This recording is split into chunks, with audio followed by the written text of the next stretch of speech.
All right, aloha and welcome to the Own the Outcome podcast. My name is Tyler Deveraux, and today, man, we have Mr. Jessie Rodriguez. Dude, Jesse, thank you for being here, bro. Dude, my pleasure, man. Aloha. It's all about the Ohana. So we're family now. Let's go. Hey, 110, bro, right out the gates, man. I love it, bro. Thank you for being on here. For those of you who don't know Jesse, Jesse has flipped, bro. Is this right? You flipped 400 homes when I read Yeah. that? Yep. That's crazy number. You know what? It sounds like a lot, but I've been doing it 10 years. So I feel like it's paced nicely, 35 to 40 a year. There's been the years that have been 60 or 70, and then there's been the years like a couple years ago where there was like 10, when the market got Yeah. really slow and really weird. Yeah. But I wish I Perspective. was saying I flipped 3,000. Like that'd be sick. See, I love it. I love that perspective. It's like, nah, it's like I've been doing it a long time, and you know what? I wish it was more. I love that perspective, bro. So let's talk about it. Let's talk about your journey. And I don't know, where did you grow up? Just quickly, because a lot of people talk about this stuff. So where did you grow up? How did you get into the real estate space? Because I know you didn't start flipping. So how did you get into it? Yeah, so I'm a first generation American. Mom and dad came to America from Cuba in '62 with like the whole Bay of Pigs and all that debacle that happened. So first in my family to go to college, just kind of stumbled upon real estate. Like I think all the time people, especially with great podcasts like yours or Bigger Pockets, like they now know like at 17 years old, I want to be an investor. Like for me, I was a, good, smart kid, humble beginnings. My dad was a meat cutter. My mom didn't work. My mom doesn't even drive, like old school Hispanic family. Yeah. And I went to college, had no idea what I wanted to do, joined a fraternity and started partying because all I knew I wanted to do was meet girls, and like go to school. And I go to this fraternity event, and some guys go, "Hey, I'm looking for an intern. Does anybody speak Spanish?" And I was like, "I speak Spanish," and they just happened to be in the mortgage industry. So they gave me a job. I was cold calling for them. This is in 2000. By 2001, I get my license. I'm doing loans until 2007 while I'm in college, right? I graduate, I don't quit school. And so I stumble upon the real estate industry. I had no idea about it, brother. Like, I mean, didn't know about selling houses, buying houses. I mean, I think if I remember correctly, like I wanted to be like a cop or a teacher, like, which are amazing professions for America. But it's like, I didn't have these ambitions of being a real estate entrepreneur. So I stumble upon the industry. Market crashes in '07. I had a mortgage company, my own at that point, right? So I worked for someone. 2005, I opened my own. That was the journey to like, I want to be my own boss. Market crashes. I lose everything. My wife and I got married May 19th, 2007. Bought a house like July 7th, 2007. Lost it February 2008. Like the first 8 months of my life with my future, I had to tell my wife that I was a loser, and I failed. And Yeah. I think the biggest thing that came from that was the support system that she was for me. Her family stepped up. We moved in with her mom and dad. My parents gave me a car because my car was repossessed. Like it was true, like bottomed out, like had nothing, and I'm up every night kind of trying to figure out what's my next step. And I'm looking at the real estate industry and I'm going, loans are tough. Real estate's tough. And I kind of said, you know what? I don't want to do loans anymore. I want to be a real estate agent. I just want to flip it to the other side because I got a good personality and I love talking to people and I didn't want to be behind the cubicle. And so I analyzed the market, dude. And I was like, hey, nobody's selling houses except there's foreclosures and short sales in 2008. And I decided I announced it to my family. I said, I'm going to be an REO agent, which means real estate owned, which is, for the listeners that don't know, that means selling foreclosures for banks. And my wife's like, how are you going to do it? And I said, I have no clue, but I have no other option but to figure it out. And I mean, I was up every night just researching YouTube videos, Googling, buying $50 lists that say, buy this list and you'll get REO accounts, right? Like I came from a perspective of I have nothing to lose, so I have to go all in. And my wife was a marriage and family therapist, so she was supporting us. And within 6 months, brother, I got my first REO account. Didn't even know how to sell I never sold a house before that day. I'm knocking on houses, finding out if they're vacant or occupied, doing evictions, doing rehabs for the banks. I mean, that first 2008, 2009, 2010, it was like my life just changed because I learned so much about all aspects. Like I wasn't just selling houses for homeowners.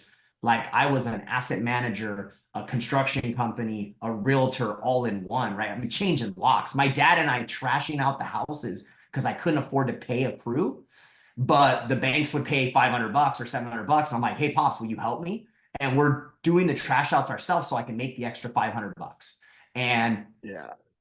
so you fast forward to 2010 at that point, 2 years into it, and I'm selling 300 houses a year.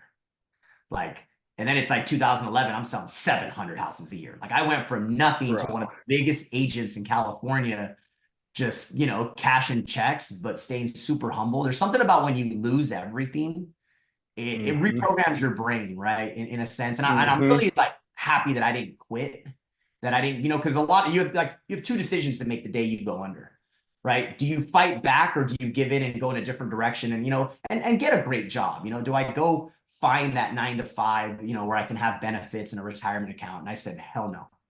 I'm So doubling. why? That's my question. What's different about Jessie Rodriguez like in that moment? Because I agree, bro. In that moment, you literally do have those moments where it's like, that's the option. You either go down this route or you double down, man. So what makes you want to double Family. down or what?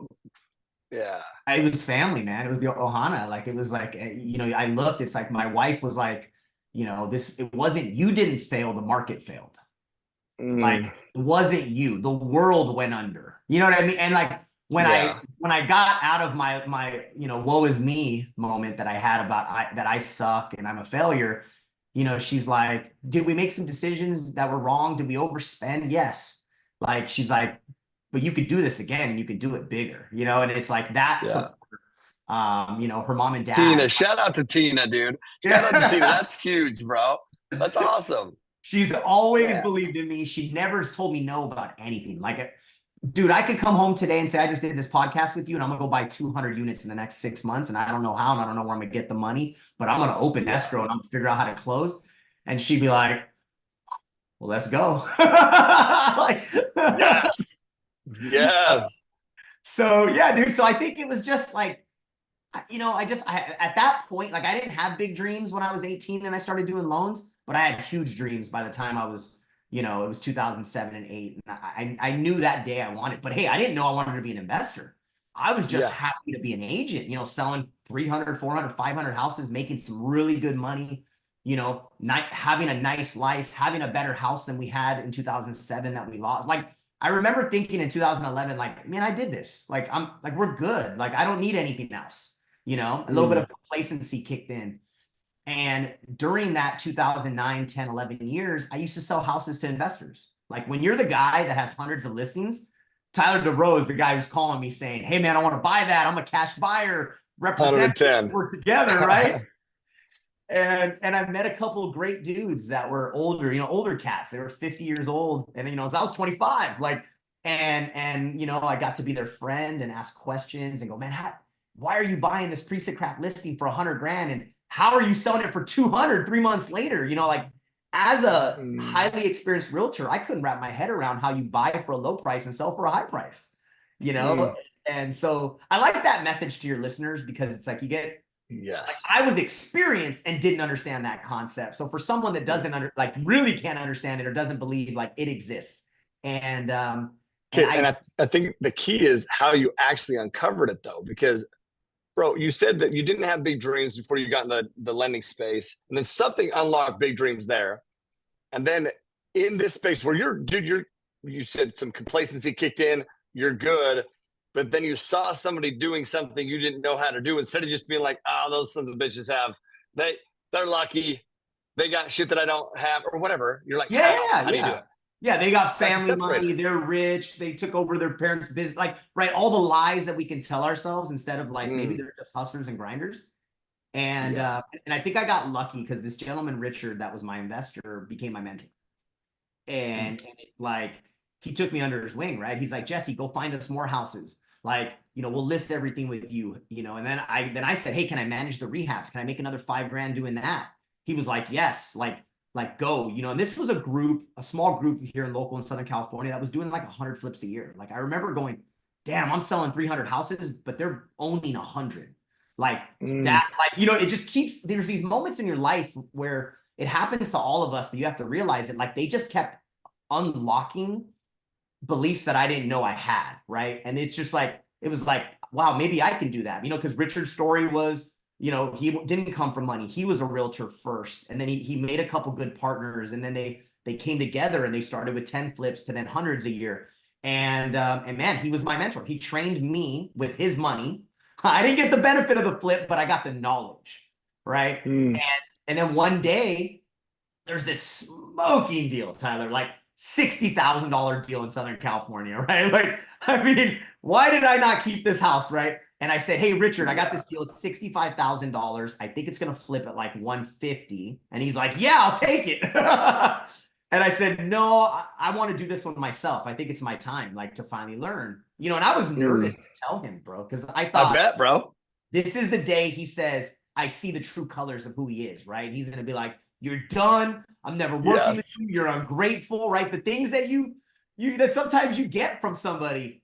And dude, it was the exact opposite. He starts laughing, like chuckling. He goes, man, it took you so much longer to say this than I thought. I thought a year ago you'd have told me you were going to start flipping, right? Like he Mm. was waiting for me to come out of my shell.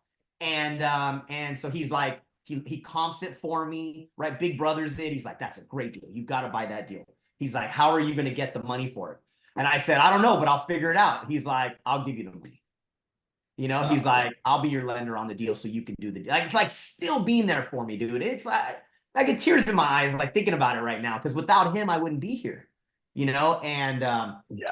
you know, so I do that deal and then 3 deals. And then like, I didn't go into hundreds, man. Like it was like, I did 3 and I still sold him 100. Like, and then I did 10 the next year and still sold him 70. Right. And then it just got to the point where business slowed down in the foreclosure market. Cause you know, that market started to level out in Mm-hmm. 2013, 14, 15. And so I had less inventory. So I had to replace my income. And I said, less sales for the banks, more flips. Like that's like, how do Mm. I figure that out? Right. How do I pivot? How do I stay fluid? And then here I am, you know, 30, 40 flips a year. Richard, my mentor, this is, I think, a great story for everybody, is still my mentor. I talk to him That's awesome. every single day. And it usually goes like, Jesse, when are you going to buy a flip?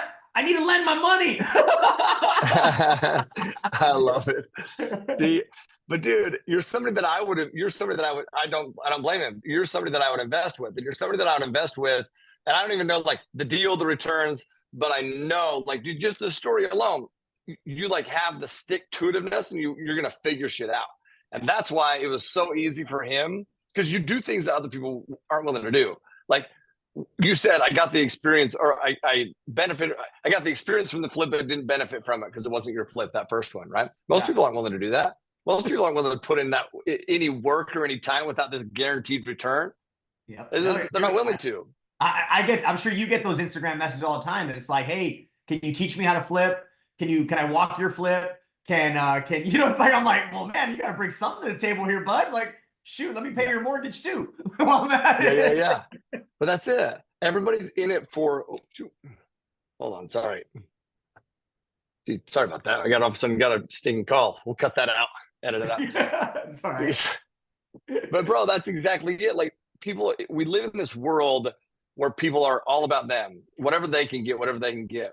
But that's why I think it's so easy to separate yourself in this world, because if you literally just have this provide value, gratitude type mentality, this long-term, bigger thinking mentality, bro, that alone will separate you, period. So, Thank you, man. Thank you. Yeah, it's you know, and that's not innate. Like I think it was just, you know, you just learn it through business, you learn it through life, you learn it by, you know, I do have a little bit of a mantra. It's like just do the right thing.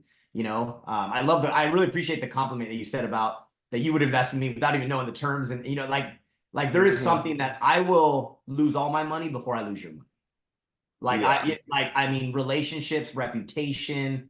I feel like I play like a slow game, like a long game. The problem is, Tyler, this fucking game's going too long. I'm 42 now. Right? Started at 20, and I'm like, all right, I probably should start doing multi. I'm like, after I do 1 flip, then I do 10 flips. Okay, after I buy a duplex, I buy a 4-plex. Like, I definitely, you know, aren't you where I'm like, let's go to 400, right? Like that's next level, figure it out. But I'm getting there. Like, I'm definitely at that point where You know, like I have 15 million out right now in either my cash or debt, right, that I'm personally guaranteeing. Mm-hmm. And there's something about this piece that I feel of 15 million out over 25 properties versus 15 million out for one, you know, 50 unit or 80 unit or whatever that equates to here in Southern California. Like that spread out, like I could, you know, something could go wrong on these two, but these ones balance me. Like I haven't got that point yet where I'm like just gonna man up and just go, fuck it, 15 million. I'm buying the 70 unit. I don't know how to underwrite it. I don't know if the fucking cap rate's good, but I will fucking figure it out.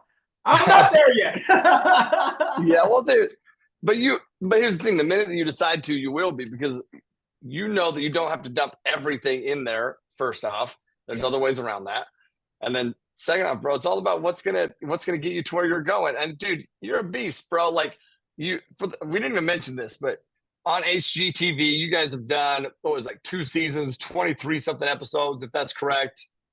A bunch, bro.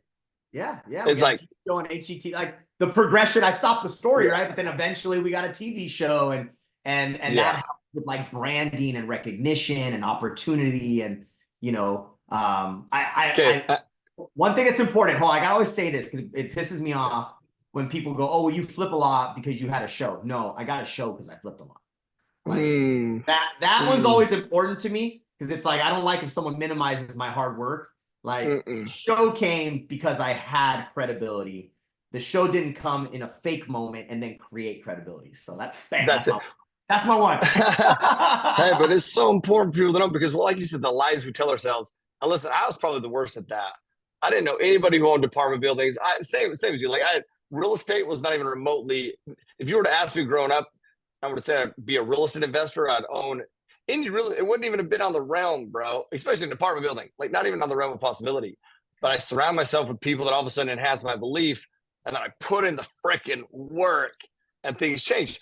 But in that moment when I'm trying to put in the work, I'm discrediting everybody who's already put in the work because they have something I don't have, and I feel they have to have known somebody or known something or had some secret.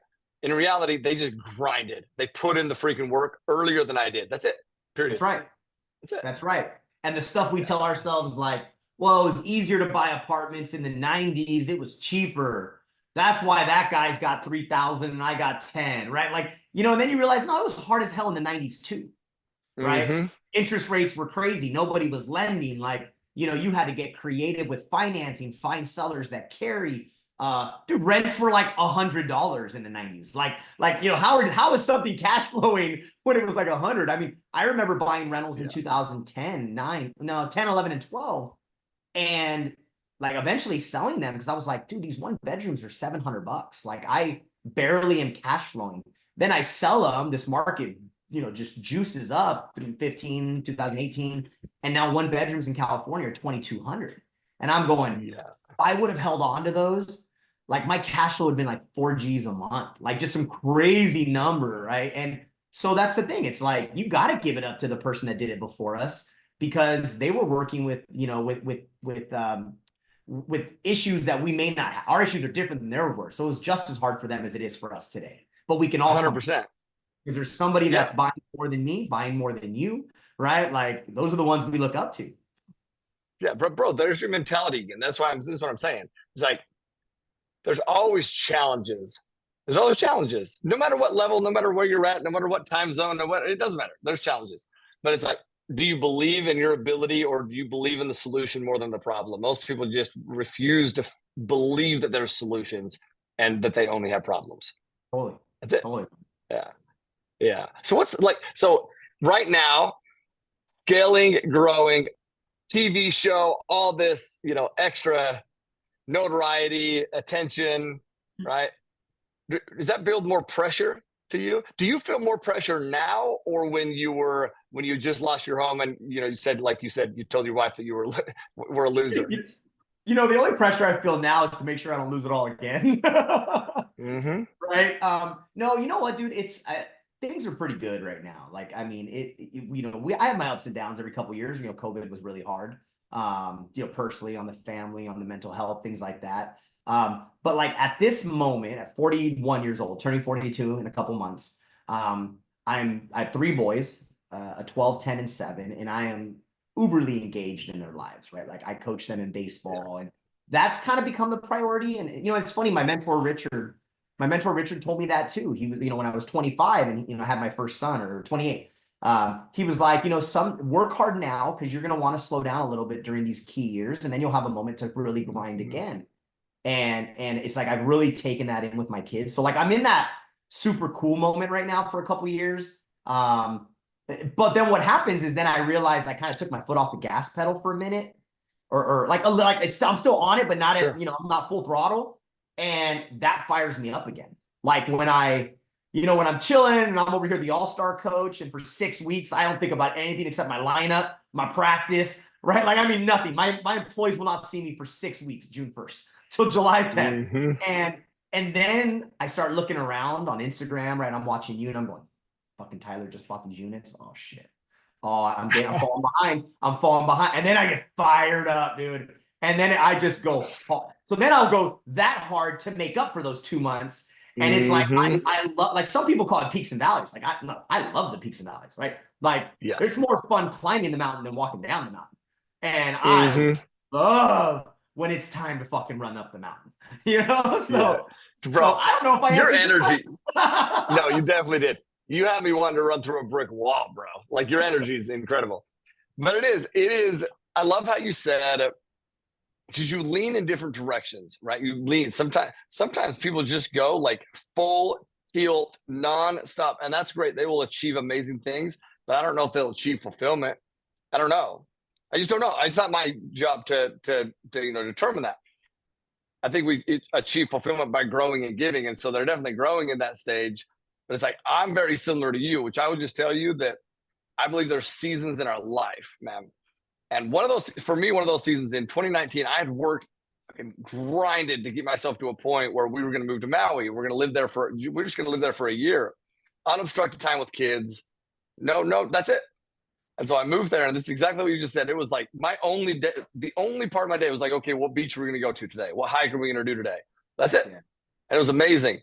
But then all of a sudden you start looking, and you're like, man, towards the end of 2019, it's like, dude, no, it is time to push. I'm hungry, dude. I am freaking hungry. Yeah. But that's what's powerful, right? Like sometimes you take those, you enjoy life, you pour into kids, family, whatever, passions, and then you go full tilt again. The problem is, I believe people pour into that before they're in a position to pour into it most of the time. 100%. I mean, the grind years need to double the relaxing years, and maybe 4 times. But I love what you said about taking that year off, because there's something about when you're a high driver like I am and you are, that it's not a natural feeling to want to slow down, or relax. But I'll tell you, when COVID hit, and those were great years financially. And they were great years for me emotionally, actually, like where my wife struggled a little bit more because, she didn't get the break as much because the kids were home all the time.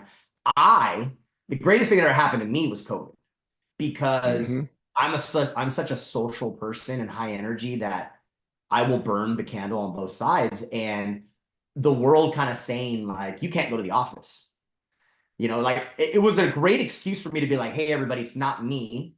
It's the CDC. Everybody needs to work from home. And it's like, I slowed down mentally. So the clarity, Tyler, was insane.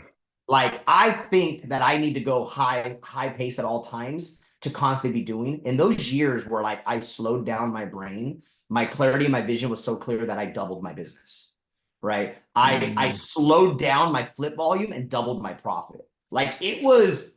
You could have said you'll give me $1 million if I would have believed that to be true, and I would have never believed it. And I was forced to do it, man. I mean, and I cleaned up the stuff so much, because when you're going fast, you have inefficiencies, right? You're leaking left and right, and the way to solve that problem is make more money, right? Instead of saying no, cut everything back, clean it up, right? Micromanage a little bit more, and my profits went through the roof. And now I've been running that now since COVID. That's not changed. Now I'm doubling my business again, in the amount of volume, which hopefully my income doubles. We'll find out if that happens or not. And so like that was cool. So like the fact that you took a year off, I can only imagine the thoughts and the ideas that were created from that. I'm jealous. I'm jealous right now. Like that is amazing. Thanks, bro. I'm very grateful for it. It set me up for an amazing 2020, bro. It did. And what you just said is so. First off, I just want to backtrack because what you said is actually it's literally the theme of your life. Doesn't matter what's happening, you're going to find a way to improve through it. That's owning the outcome. Like you can't control the outcome, but you can own any outcome. You own any outcome by literally focusing on the controllables that you can control. It's like, hey, maybe your deal volume goes down, but your efficiency goes up. Yeah. So your profits go up. Like you're not somebody who's just going to sit back and just play victim to whatever the situation is. Now you're going to create the circumstance. And it's just like, think about all the things that you've said. That's literally a common theme throughout. I just want to make sure people don't miss that. No matter what it is, your mind's geared in that direction, powerful, powerful. Awesome. Thank you for telling me, because I don't know, when you're in it, you have no clue. I'm just like, I don't know how I'm programmed. I'm just programmed. Like, it's like, yeah, dude. That's, it's funny because I look at 2020 and I feel very similar to you, bro. I just believe that, well, I've worked harder since 2020 than probably that I had any of the years before. And I worked hard the years before as well. 2019, was a pretty cush year. But same time thing, I kind of just felt complacency. Like pretty soon into it, I'm like, okay, what's next, man? Like, what's next? And so when there was disruption in 2020, I'd been waiting for disruption in the market. I mean, just since I started, because I started in the multifamily space in 2015, 2014, 2015. So it's like, I've been waiting for disruption. Then disruption happened. It's like gas pedal down. We doubled the portfolio, doubled it again the next year. It's like, that's powerful though, right? Because we set ourselves up for a position. So whatever it is, the narrative that you tell yourself in that situation, how am I going to benefit from it? yeah, That's what it is. Right. Yeah. Love it. So what's next for you, man? Like you've achieved so much. You've been doing it for so long. What's next? Actually, can I say one thing before I add? Because I forgot to mention this. I apologize. But I want to go back to your mentor real quick. Then I'm going to ask you that question. But I've been meaning to say this and I forgot to say it. Where you were nervous to talk to your mentor. What's his name again? Richard. You're nervous to talk to Richard because you were wondering what he would say, right? And once you get to that, and what you realize, what you realize, and what you know now, because you are there, is once you're there, dude, it's not about competition; it's collaboration. And one of the most powerful, literally fulfillment type based things in the world is seeing somebody that you taught go and do what you taught them. Yeah. It's the best feeling in the world. It's like being a dad, right? It's like raising a child or a parent, being a parent, raising a child, and then seeing them succeed beyond you. It's like, that's the goal as a parent. And at least it is for me. And in the case of Richard, it's the same case. Like he's been there for me as a mentor. He's been there for me financially. There's moments, even as a flipper, it's not like I flip houses and I just crush it. Like there's times where I over leverage and have too many. I have 14 I own today. And it's like, you look at the bank account and you're going, I don't want to stop these rehabs, but I'm going to run out of cash flow, and being able to call him and talk to him about it, to have him, explain to me like, whatever, like his thoughts. Sometimes he tells me I need to slow down, I need to sell some stuff, I need to offload. Other times he says, here's $1 million. That that I can use for rehab so that I don't slow the machine down. Because you slow the machine down sometimes, and that's how you get in trouble, because the debt, the interest payments, those start to accrue at a larger pace than what the profit's going to be. And then, you spend 6 months and you go, man, that wasn't even worth it. And those moments happened to me in the last 10 years. It's happened, right? There's been cycles of like, why am I flipping? Oh my God. Like, like I'm broke, I'm borrowing against rentals, I'm doing this, then everything sells. You're like, I'm a genius. Oh, that's so true. I can relate to that so much. But that mentor, dude, I don't think I could have done it without a mentor. Like the confidence that I have is because of him, and it's funny, like I'm a crotchety old man now, just like him. like I remember every deal I've ever sent him, he tells me no. And after years of me, like now our relationship is so different, right? Where I can just talk crap to him back. And I'm like, why the fuck do you always tell me no? You've never lost money on one deal with me in 10 years, blah, blah, blah. He goes, it's not my job to tell you yes. It's your job to tell me why it's a yes. He's like, Say that again. Say that if you again. can't talk me into the deal, you don't believe in the deal, and I don't want to invest in a deal. I had a mic drop. You know what I mean? Because, dude, and that hit me, and I was like, oh. And you know what? I find that there was times I would send an address, and I'm going, I hope he says yes, because I'm not really sure, right? And it's like, why am I wasting his time? Why was I wasting mine? Why was I willing to? And so I mean, I forgot about that. It's why I love doing podcasts, because you remember things that you kind of suppressed and forgot. Like that is why. So now when someone brings me a deal, I'm like, well, why? Show me your comps. Why do you believe it? Like, tell me you know that neighborhood better than I do, and tell me why I should risk, $500,000 to invest in this deal, right? Because at the end of the day, it's my decision to say yes or no. It's going to be my risk or my reward. It's not going to be your fault. It'll be my fault if I lose money on a deal because I let you talk me into it and I didn't question you correctly, or I didn't verify it correctly. Bro, yes.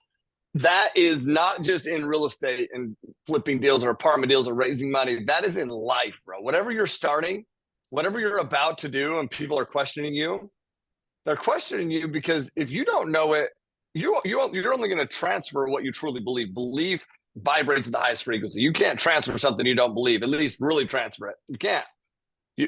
Long term, you can't. No, so what's going to happen is if they don't feel it, people are telling you no, they don't want to invest their deals, or no, that they don't want, they don't believe that you can do whatever business you're pursuing. Well, it's because you don't believe it enough. If you do, like, this is why I said 5 minutes in, I'm like, I would invest in your deals, because you believe it. Whatever you believe it, you transfer that belief, man. And you said it's because of your confidence, and your confidence came from doing small things that lead to big belief. So like, so there's my question. In the beginning, when your confidence is low and you're trying to transfer a belief, right, to somebody else that's going to partner with you or believe in you or whatever it is, how do you do that? What were the things that you did to help enhance your belief in the beginning years? I think it was like trying to stack little wins. It was setting a small goal, like, buy my first rental, and doing it in a way that felt very affordable. I think in the 2007 to 2010 year, Southern California real estate, you could buy stuff for 50 grand. Like, people in America do not realize that, because you think it's California. Well, we have outskirt cities, and I bought my first rental for 50,000. I paid cash for it after saving money after the crash, and rented it for 800 bucks. And to me, that was like, that's a win. Oh my God, I did it.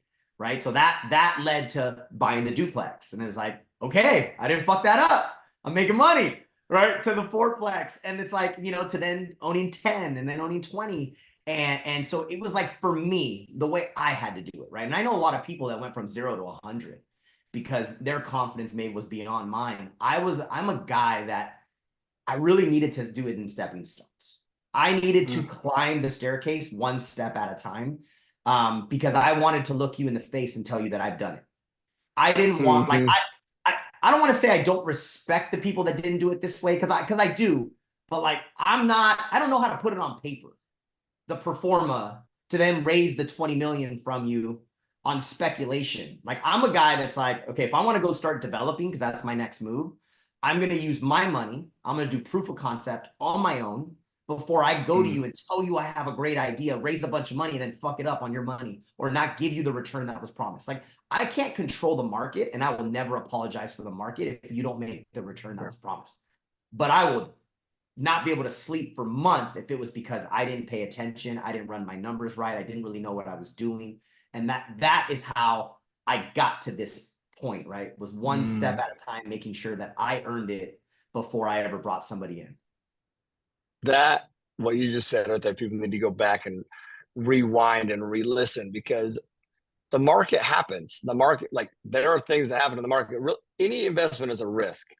But what you said is critical, which is, as long as I've done my stuff, like, but if I didn't do my stuff, if I got complacent, if I didn't pay attention, if I didn't, well, shit, that is on me, dude. That's like my job. I won't be able to sleep. But as long as we do everything that we can, every outcome is the necessary outcome. Yeah. Period. Every outcome. I have the market's going to happen. Fiduciary duty to you. Like, if I hit my fiduciary duty to you, then I know I can face you. I can face a boardroom, an investor group, and fight tooth and nail to say, I didn't fuck this up. You know what I mean? Yeah. That part's important to me. But that belief only comes with me doing. And I felt that I needed to do it one step at a time, through small increments, right? And now at this point, like at 41, I'm willing to, like, I feel like I can tell you that I've done a little bit of everything that I feel that I can jump in. I've got a good friend that does adaptive reuse of historic buildings and converts them into food halls and, live work lofts. So it's like I'm now dabbling into that space with him, right? Which is completely out of my realm, but he's a specialist in it, and I'm a specialist, in so much other stuff. Like, it blows my mind when I talk to another friend of mine builds industrial units.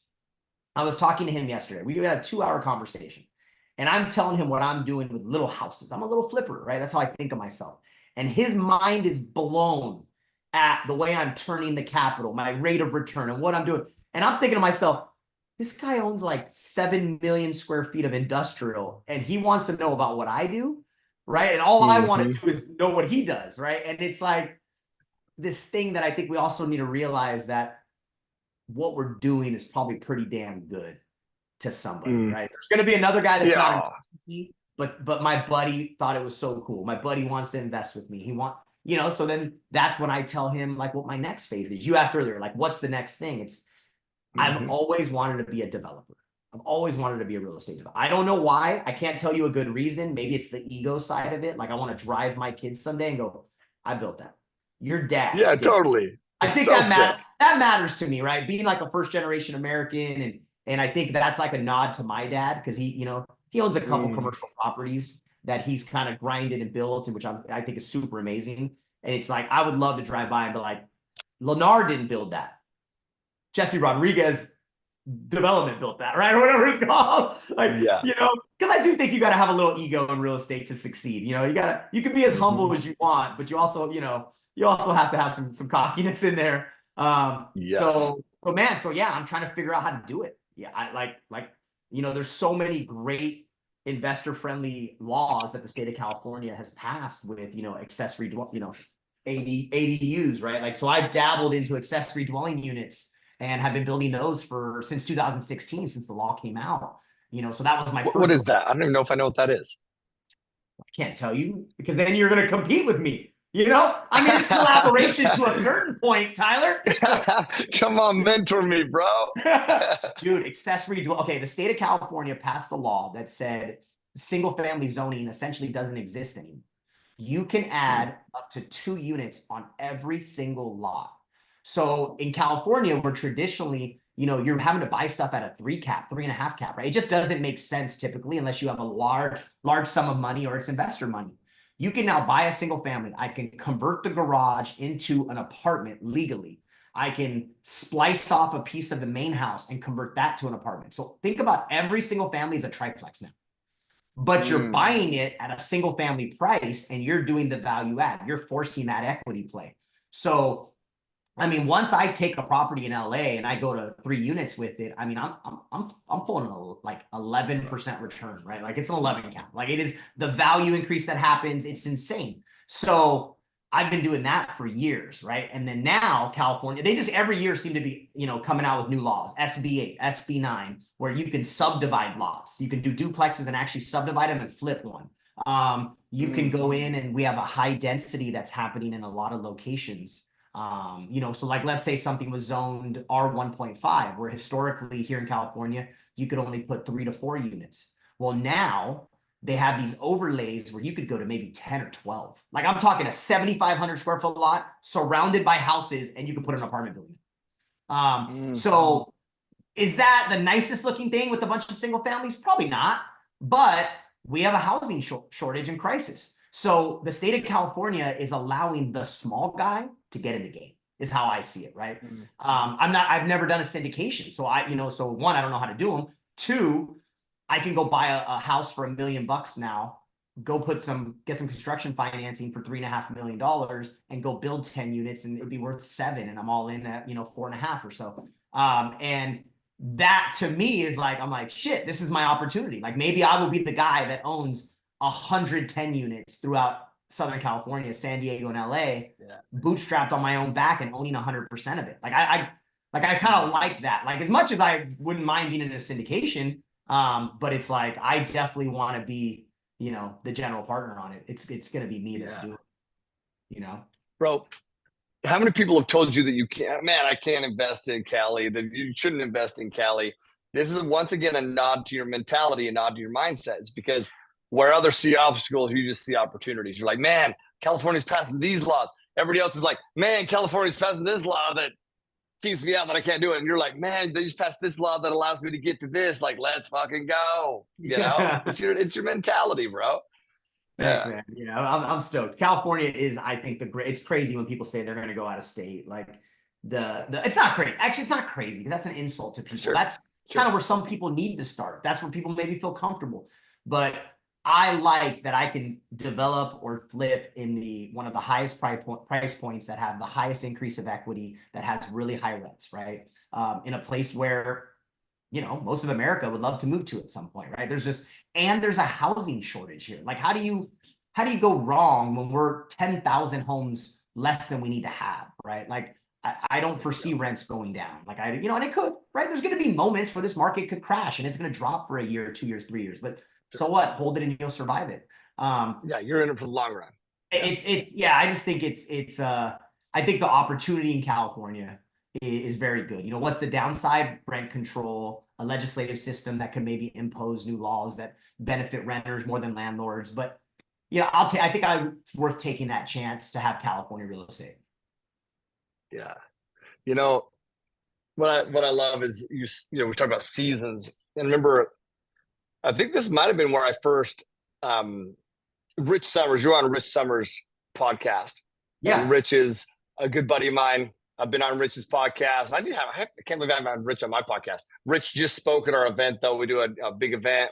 He just came out and spoke about boutique hotels, and I saw you on there.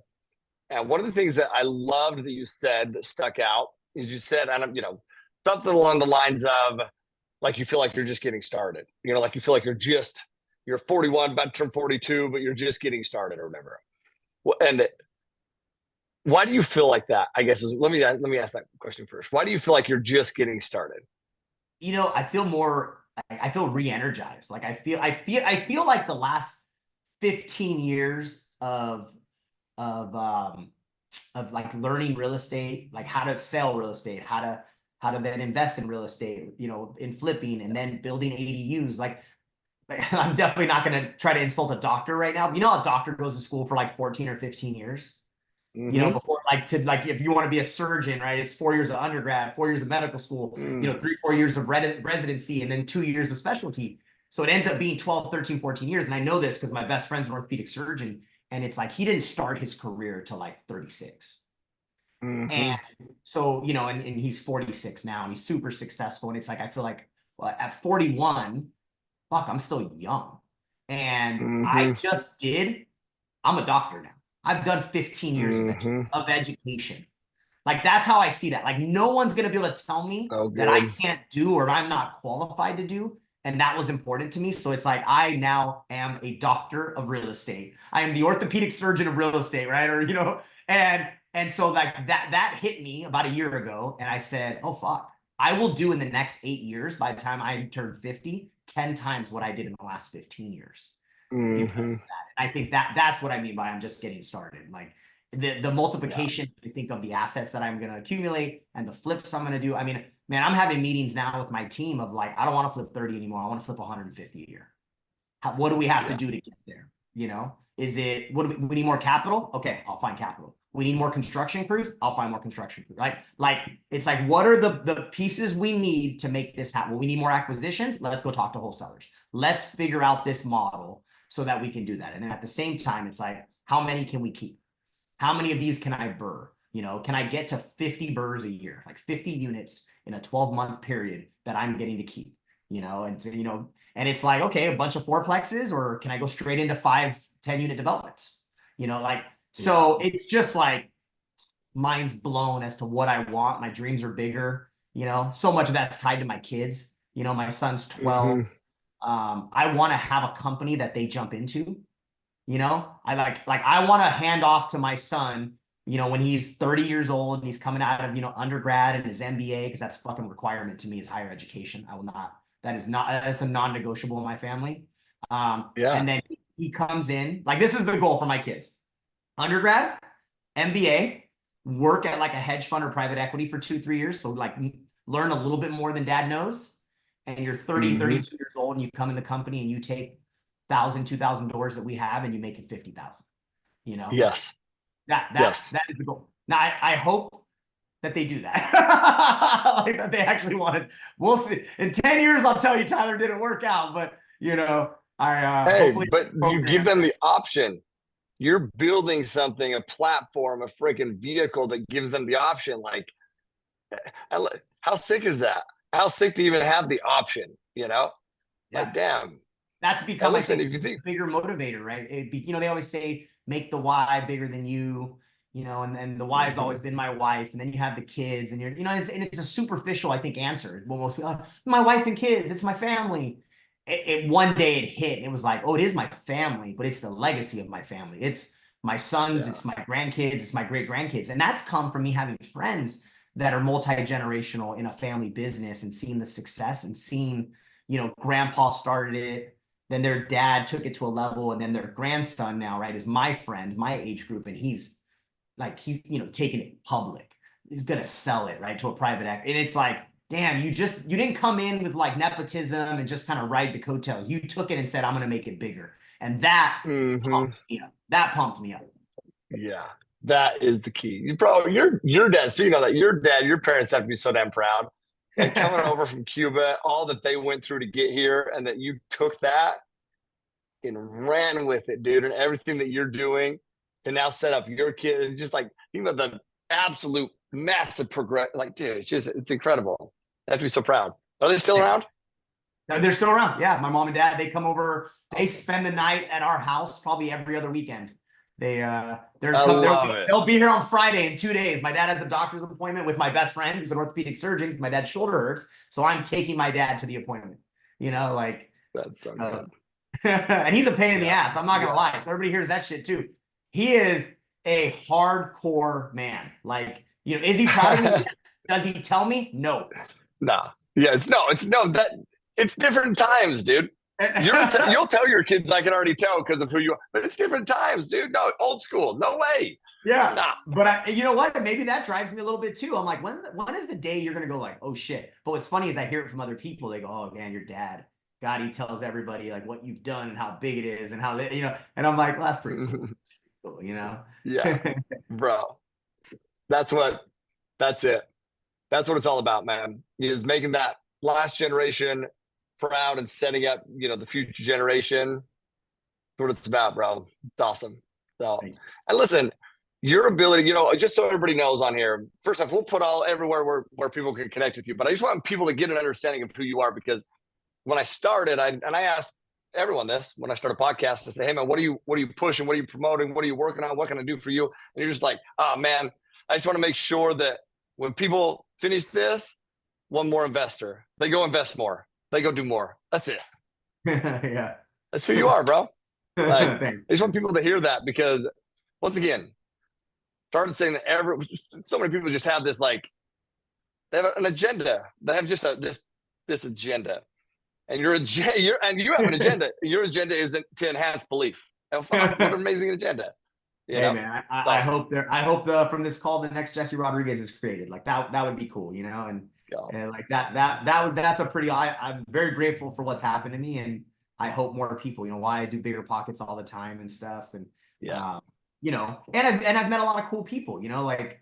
I've met other high level flippers. I'm meeting you now, and Rich Summers and James Daynard on Bigger Pockets, and David Green. And it's like, I know that this is going to bring opportunity someday as well, right? Like where, there could be a multifamily deal that I stumble upon that I don't know what to do. And I call you because I know you know how to underwrite it. And then I get to be a part of the deal through you.